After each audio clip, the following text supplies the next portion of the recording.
Love those crashes and wipeouts. Gp5 Production for adventurous brands. Hey guys, welcome to an episode of what I'm going to be calling it From Inside the Drive, where we take a look at old projects that we've done in the past and talk about them and explain to you what kind of things went on during the shoot and how it was post-production and what kind of things happened after that. So if you like what you see, please subscribe, follow us, and make sure you are connecting with us and writing us and giving you your feedback. So let's get into it. This first episode is full feature-length documentary that we shot 2015 and 16 in Nazaré in Portugal, and we followed the Red Chargers, which is a team of surfers that are stationed in Nazaré, and they work together to surf these giant waves, led by none other than Garrett McNamara, who held the world record for the highest wave ever surfed at the time, and is now become some sort of grandfather figure to this place called Nazaré. So let's see how it starts.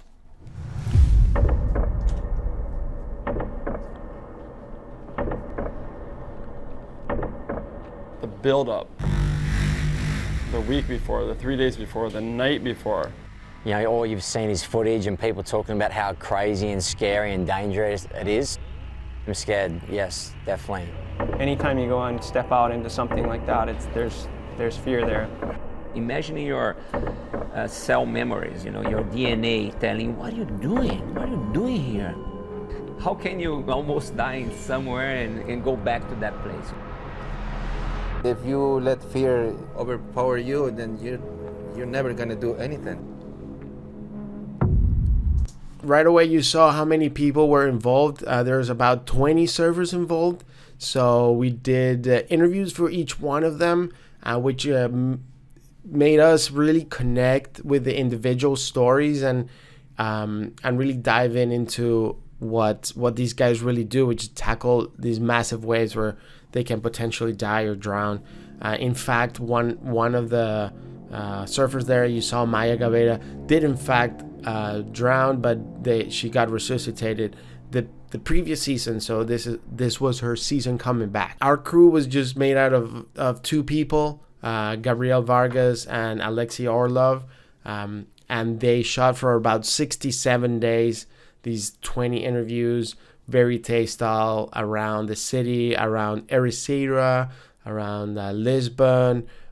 They went different places in Portugal. So as far as timing, it was about 20 interviews, and they were about an hour and a half, or 2 hours each interview. So just in interviews alone is 25 hours. A lot of surfing, 67 days of surfing, 2 cameras and a drone.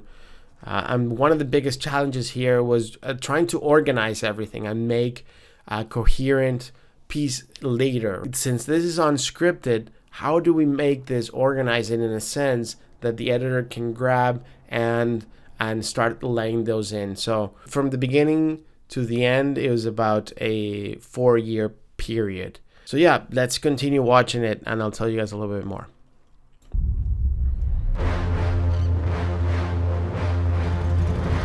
This part is super hype.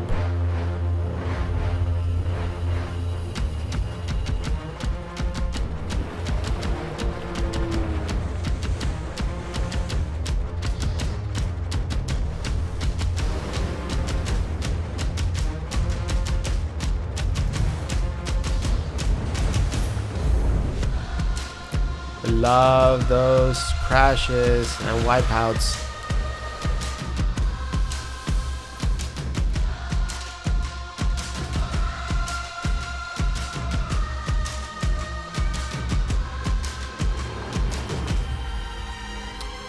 This was an amazing shot.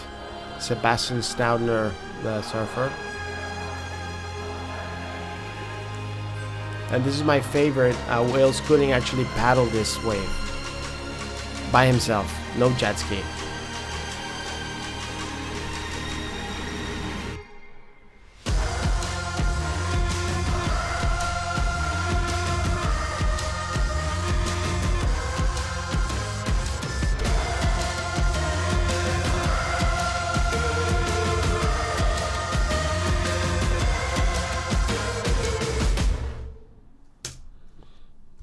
Awesome. It was the first time that we used footage from drones, and it was impressive because it set a precedent. From now on, drones were going to take over, and I could definitely see that just looking at the footage, because prior to that they used to need helicopters and cameras rigged onto helicopters. It was very expensive and also very challenging because you can't really plan for a perfect surfed wave. So that was a huge challenge. It was about 60 terabytes of footage, which we had to media manage and organize and clean up. And there are specific things that happen. For example, we shot with a camera that didn't have a time code, and it always generated a clip one. So every time they reset the card, it would just go to clip one. After 67 days, we had 67 clip ones. So we had to relabel all the clips and then organize it so we could bring it into the project and then start organizing it, which was a massive undertaking. So you could see we got some really good sponsors for this. Tag, Mercedes was the big one because they sponsored the team, and they allowed us to be there for 67 days and follow Garrett. And I gotta say, Nazaré is just a magical place.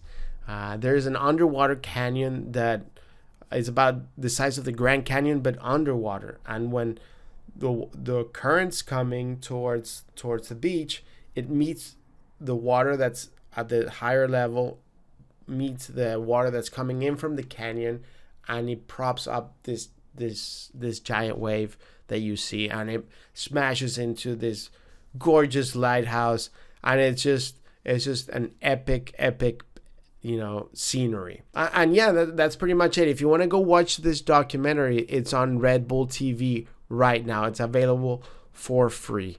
And if you got any questions, you want to tell me, ask me a few questions about the project, just feel free to drop a comment in below. Please subscribe to our channel, and we'll see you guys next time.